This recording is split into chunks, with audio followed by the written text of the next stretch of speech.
दोस्तों नमस्कार। आपके अपने YouTube चैनल बातें साहित्य की पर आप सभी का एक बार पुनः हार्दिक स्वागत।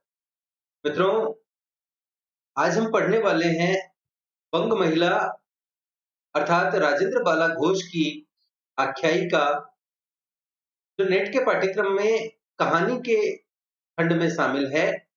चंद्रदेव से मेरी बातें। मित्रों, चंद्रदेव से मेरी बातें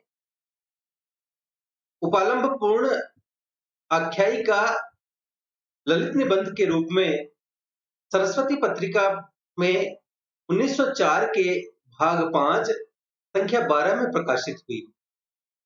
कहानी के क्षेत्र में बंग महिला ने इस आत्मकथ्य प्रधान शैली का जितना विकास किया है, उतना उपयुक्त विकास कोई भी कहानीकार नहीं कर सका।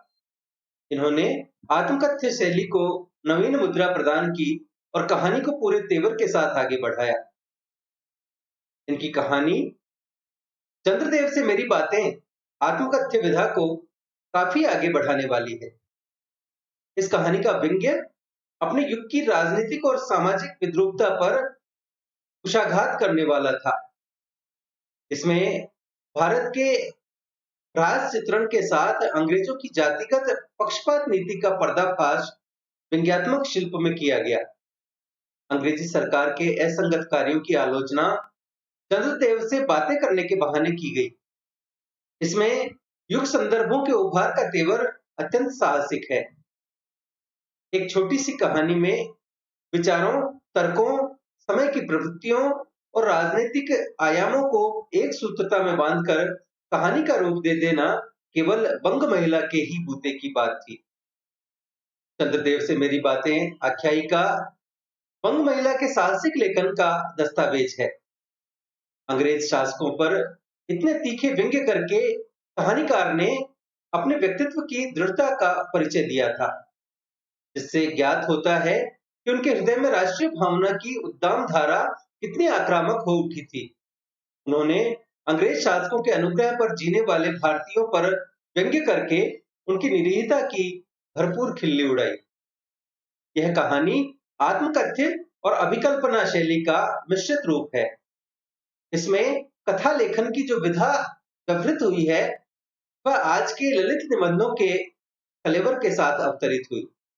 बंग महिला ने चंद्रदेव से मेरी बातें में अपने समय के कहानीकारों के सामने आख्यायिका लेखन के जिस नव शिल्प की स्थापना कर दी थी, आगे चलकर उसका विकास कई रूपों में हुआ। यह आख्यायिका साफ जाहिर करती है कि बंग महिला महज सार्थक लेखन को ही महत्व देती थी।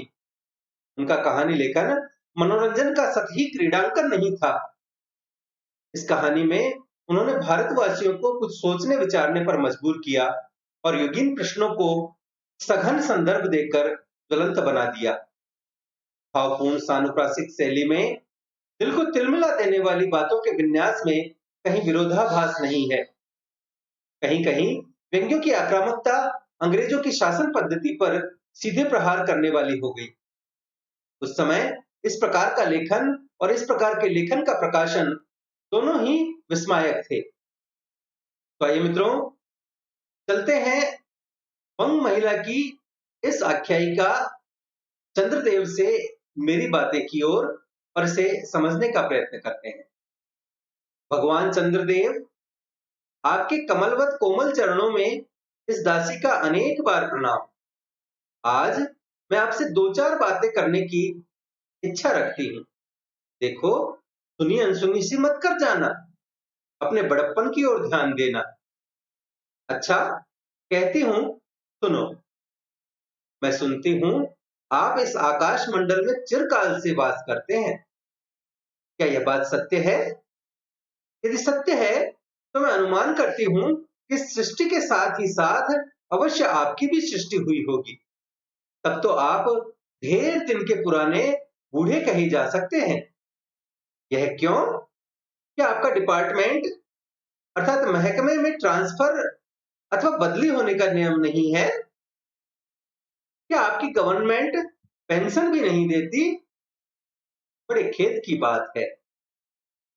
यदि आप हमारी न्यायशील गवर्नमेंट के किसी विभाग में सर्विस करते होते, नौकरी करते होते, तो अब तक आपकी बहुत कुछ पदोन्नति हो गई होती और ऐसी पोस्ट पर रहकर भारत के कितने ही सुरम्य नगर, पर्वत, जंगल और झाड़ियों में भ्रमण करते। अंत में इस वृद्ध अवस्था में पेंशन प्राप्त कर काशी ऐसे पुनीत और शांति धाम में बैठकर हरि नाम स्मरण करके अपना परलोक बनाते। यह हमारी बड़ी भारी भूल हुई। भगवान चंद्रदेव, क्षमा कीजिए, आप तो अमर हैं, आपको मृत्यु कहां? तब परलोक बनाना कैसा? ओहो, देवता भी अपनी जाति के कैसे पक्षपाती होते हैं। देखो ना, चंद्रदेव को अमृत देकर उन्होंने अमर कर दिया। तब यदि मनुष्य होकर हमारे अंग्रेज अपने जाति वालों का पक्षपात करें तो आश्चर्य ही क्या है। अच्छा, यदि आपको अंग्रेज जाति की सेवा करना स्वीकार हो तो एक एप्लीकेशन अर्थात निवेदन पत्र हमारे आधुनिक भारत प्रभु लॉर्ड कर्जन के पास भेज देवें। आशा है कि आपको आदर पूर्वक अवश्य आह्वान करेंगे अर्थात बुलाएंगे, क्योंकि आप अधम भारतवासियों के भांति कृष्णांग तो हैं ही नहीं, अर्थात काले तो नहीं हैं, जो आपको अच्छी नौकरी देने में उनकी गौरांग जाति कुपित हो उठेगी। और फिर आप तो एक सुयोग्य, कार्यदक्ष, परिश्रमी, बहुदर्शी, कार्यकुशल और सरल स्वभाव महात्मा हैं। मैं विश्वास करती हूं कि जब लॉर्ड कर्जन हमारे भारत के स्थायी भाग्य विधाता बनकर आवेंगे तब आपको किसी कमीशन का मेंबर नहीं तो किसी मिशन में भर्ती करके वे अवश्य ही भेज देंगे, क्योंकि उनको कमीशन और मिशन दोनों ही अत्यंत प्रिय हैं। आपके चंद्रलोक में जो रीति और नीति सृष्टि के आदि काल में प्रचलित थे वे ही सब अब भी हैं, पर यहाँ तो इतना परिवर्तन हो गया है कि भूत और वर्तमान में आकाश पाताल का सा अंतर हो गया है। मैं अनुमान करती हूँ कि आपके नेत्रों की ज्योति भी कुछ अवश्य ही मंद पड़ गई होगी, क्योंकि आधुनिक भारत संतान लड़कपन से ही चश्मा धारण करने लगी है। इस कारण आप हमारे दीनहीन क्षीण प्रभ भारत को उतनी दूर से भली भांति न देख सकते होंगे। अतएव आपसे सादर कहती हूं कि एक बार कृपा कर भारत को देख तो जाइए। यद्यपि इस बात को जानती हूं कि आपको इतना अवकाश कहां, पर 8वें दिन नहीं तो महीने में एक दिन अर्थात अमावस्या को तो आपको हॉलिडे अर्थात छुट्टी अवश्य ही रहती है। यदि आप उस दिन चाहें तो भारत भ्रमण कर जा सकते हैं। इस भ्रमण में आपको कितने ही नूतन दृश्य देखने को मिलेंगे, जिसे सहसा देखकर आपकी बुद्धि जरूर चकरा जाएगी। यदि आपसे सारे हिंदुस्तान का भ्रमण शीघ्रता के कारण न हो सके तो केवल राजधानी कलकत्ता को देख लेना तो अवश्य ही उचित है। वहां के कल कारखानों को देखकर आपको यह अवश्य ही कहना पड़ेगा कि यहाँ के कारीगर तो विश्वकर्मा के भी लकड़ दादा निकले। यही क्यों आपकी प्रिय सहयोगिनी दामिनी, जो मेघों पर आरोहण करके आनंद से अटखेलियां किया करती है, वह बेचारी भी यहाँ मनुष्य के हाथों का खिलौना हो रही है। भगवान निशानाथ, तो निशा अर्थात रात्रि और निशानाथ अर्थात चंद्रमा। भगवान निशानाथ, जिस समय आप अपनी निर्मल चंद्रिका को बटोर मेघमाला अथवा पर्वतों की ओर से सिंधु के गोद में जा सकते हैं, उस समय यही नीरद वासिनी, विश्व मोहिनी, सौदामिनी अपनी उज्जवल मूर्ति से आलोक प्रदान कर रात को दिन बना देती है। मित्रों, नीरद वासिनी, विश्व मोहिनी और सौदामिनी बिजली के पर्यायवाची के रूप में पंग महिला ने काम में लिए हैं। आगे पंग महिला कहती हैं, आपके देवलोक में जितने देवता हैं उनके वाहन भी उतने हैं। किसी का गज, किसी का हंस, किसी का बैल, किसी का चूहा इत्यादि। पर यहाँ तो सारा बोझ आपकी चपला और अग्निदेव के माथे मढ़ा गया है। क्या ब्राह्मण, क्या क्षत्रिय, क्या वैश्य, क्या शूद्र, क्या चांडाल सभी के रथों का वाहन वही हो रही है? हमारे श्वेतांग महाप्रभु गण को जहां पर कुछ कठिनाई का सामना आ पड़ा, झट उन्होंने इलेक्ट्रिसिटी अर्थात बिजली को लापटका। श्वेतांग महाप्रभुगण अर्थात अंग्रेज बस कठिन से कठिन कार्य सहज में संपादन कर लेते हैं और हमारे यहाँ के उच्च शिक्षा प्राप्त युवक काठ के पुतलों की भांति मुंह ताकते रह जाते हैं। जिस व्योमवासिनी विद्युत देवी को स्पर्श तक करने का किसी व्यक्ति का साहस नहीं हो सकता, वही आज पराए घर में आश्रिता नारियों की भांति ऐसे दबाव में पड़ी है कि वह चूं तक नहीं कर सकती। क्या करें? बेचारी के भाग्य में विधाता ने दासी वृत्ति ही लिखा था। हरिपदोद्भवा त्रैलोक्य पावनी सुरसरी के भी खोटे दिन आ गए हैं। मित्रों, हरिपदोद्भवा अर्थात हरि अर्थात विष्णु के चरणों से उत्पन्न, त्रैलोक्य पावनी तीनों लोगों को पावन कर देने वाली सुरसरी अर्थात गंगा। महिला लिखती हैं कि हरिपदोद्भवा त्रैलोक्य पावनी सुरसरी के भी खोटे दिन आ गए हैं। वह भी अब स्थान स्थान में बंधनग्रस्त हो रही है। उसके वक्षस्थल पर जहां तहां मोटे बृहदाकार स्तंभ गाड़ दिए गए हैं। कलकत्ता आदि को देखकर आपके देवराज सुरेंद्र भी कहेंगे कि हमारी अमरावती तो इसके आगे निरी फीकी सी जान पड़ती है। वहां ईडन गार्डन तो पारिजात परिशोभित नंदन कानन को भी मात दे रहा है। पारिजात परिशोभित अर्थात पारिजात वृक्ष से शोभायमान नंदन कानन जो कि स्वर्ग में है, उसको भी ईडन गार्डन मात दे रहा है। वहां के विश्वविद्यालय के विश्वश्रेष्ठ पंडितों की विश्वव्यापिनी विद्या को देखकर वीणा पाणी सरस्वती देवी भी कहने लग जाएगी कि निस्संदेह इन विद्या दिग्गजों की विद्या चमत्कारिणी है। वहीं फोर्ट विलियम के फौजी सामान को देखकर आपके देव सेनापति कार्तिकेय बाबू के भी चक्के छूट जाएंगे, क्योंकि देव सेनापति महाशय देखने में खास बंगाली बाबू से जचते हैं और उनका वाहन भी एक सुंदर मयूर है। बस इससे उनके वीरत्व का भी परिचय खूब मिलता है। वहां के मिंट अर्थात टकसाल को देखकर सिंधु तनिया, आपकी प्रिय सहोदरा कमला देवी तथा कुबेर भी अचकचा जाएंगे। मित्रों, सिंधु तनिया अर्थात समुद्र की पुत्री अर्थात लक्ष्मी। मित्रों, लक्ष्मी समुद्र मंथन के दौरान उत्पन्न हुई थी, इसलिए उन्हें सिंधु तनिया कहा गया है। लक्ष्मी धन की देवी होती है और कलकत्ता के मिंट अर्थात टकसाल के लिए जहां पर सिक्के ढाले जाते हैं, उसकी तुलना लक्ष्मी से करते हुए बंग महिला कहती हैं कि वहां के मिंट अर्थात टकसाल को देखकर सिंधु तनिया, आपकी प्रिय सहोदरा कमला देवी तथा कुबेर भी अचकचा जाएंगे। भगवान चंद्रदेव इन्हीं सब विश्व में उत्पादक अपूर्व दृश्यों का अवलोकन करने के हेतु आपको सादर निमंत्रित तथा सविनय आहूत करती हूँ। संभव है कि यहाँ आने से आपको अनेक लाभ भी हो। आप जो अनादिकाल से निज उज्जवल वपु में कलंक की कालिमा लेपन करके कलंकी, शशांक, शशधर, शासलांछन आदि उपाधि मालाओं से भूषित हो रहे हैं, सिंधु तनय होने पर भी जिस कालिमा को आप आज तक नहीं धो सके हैं, वही आजन्म कलंक शायद यहाँ के विज्ञानविद पंडितों की चेष्टा से छूट जाए।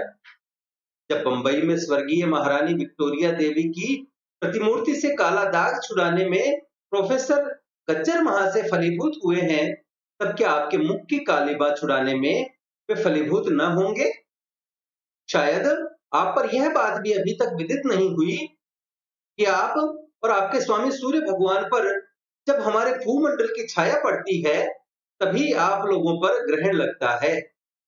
पर आपका तो अब तक वही पुराना विश्वास बना हुआ है कि जब कुटिल ग्रह राहु आपको निगल जाता है, तभी ग्रहण होता है। पर ऐसा थोथा विश्वास करना आप लोगों की भारी भूल है। अतः हे देव, मैं विनय करती हूँ कि आप अपने हृदय से इस भ्रम को जड़ से उखाड़ कर फेंक दें। अब भारत में न तो आपके और न आपके स्वामी भुवन भास्कर सूर्य महाशय के ही वंशधरों का साम्राज्य है, और न अब भारत की वह शस्य श्यामला स्वर्ण प्रसूता मूर्ति ही है। अब तो आप लोगों के अज्ञात एक अन्य द्वीपवासी परम शक्तिमान गौरांग महाप्रभु इस सुविशाल भारतवर्ष का राज्य वैभव भोग रहे हैं। अब तक मैंने जिन बातों का वर्णन आपसे स्थूल रूप में किया, वह सब इन्हीं विद्या विशारद गौरांग प्रभुओं के कृपा कटाक्ष का परिणाम है। यूं तो यहाँ प्रतिवर्ष पदवी दान के समय कितने ही राज्य विहीन राजाओं की सृष्टि हुआ करती है, पर आपके वंशधारों में जो दो चार राजा महाराजा नाम मात्र के हैं भी वे काठ के पुतलों की भांति हैं। जैसे उन्हें उनके रक्षक नचाते हैं, वैसे ही वे नाचते हैं। वे इतनी भी जानकारी नहीं रखते कि उनके राज्य में क्या हो रहा है, उनकी प्रजा दुखी है या सुखी।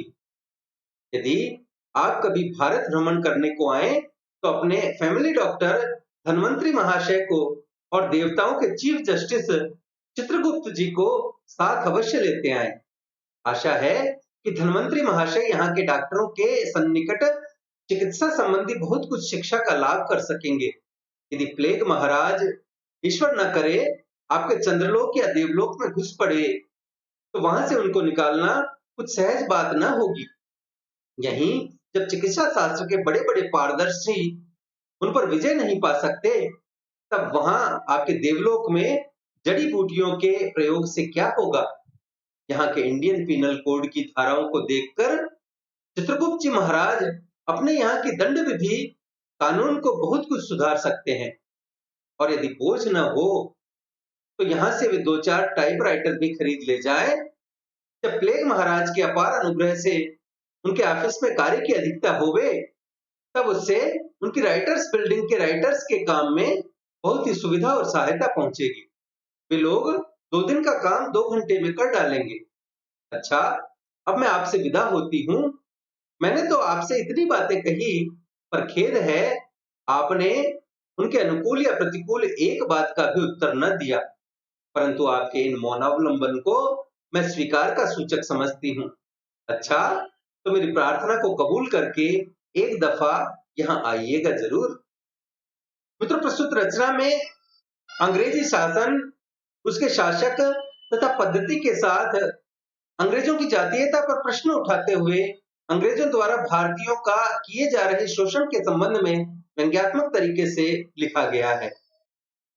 अंग्रेजों की कूटनीतिज्ञ कला, विद्या, उनकी जीवन पद्धति, कानून व्यवस्था के साथ साथ उनके कार्यालय की क्षमता पर व्यंग्य करते हुए राष्ट्रीय चेतना को उजागर करने का साहसिक उपक्रम है। चंद्रदेव से मेरी बातें छोटी रचना है, परंतु उसके प्रत्येक शब्द गागर में सागर की तरह हैं। सन 1904 ईस्वी के राष्ट्रीय आंदोलन को उद्घाटित करने हेतु यह एक सफल ललित निबंध है तथा बंग महिला के व्यक्तित्व एवं राष्ट्रीय भावना का परिचायक भी है। चंद्रदेव से मेरी बातें में सामयिक स्थितियों का उद्घाटन संबोधन के स्तर पर किया गया। लॉर्ड कर्जन को कमीशन और मिशन दोनों ही अत्यंत प्रिय है। द्वारा बार बार कमीशन बैठाने की छद्म सहानुभूति पर व्यंग्य करने के साथ ही ईसाई मिशनरियों के फैलाव के प्रति भारतीयों को आगाह किया गया। इस कहानी में प्लेग की विभीषिका और अंग्रेजों और डॉक्टरों की असफलता की स्थिति का भी चित्रण किया गया। कलकत्ता में बड़े बड़े कल कारखानों की स्थापना और उद्योगों में इलेक्ट्रिसिटी के प्रारंभिक प्रयोग के वर्णन से उस समय की आर्थिक और औद्योगिक स्थिति का भी पता चलता है। लेकिन इन रुक्ष विचारों के प्रस्तुतिकरण में भी कथन की भंगिमा और भाषिक रचाव का बांकपन बड़ा ही आकर्षक है। तो मित्रों, यह थी बंग महिला अर्थात राजेंद्र बाला घोष की रचना, आख्यायिका अथवा ललित निबंध अथवा कहानी चंद्रदेव से मेरी बातें। आशा है आपको हमारा यह प्रयास अच्छा लगा होगा। वीडियो को लाइक करें, अपने मित्रों के साथ साझा करें। पीडीएफ तथा अन्य सहायता के लिए हमसे टेलीग्राम पर जुड़ें और देखते रहें बातें साहित्य की। धन्यवाद।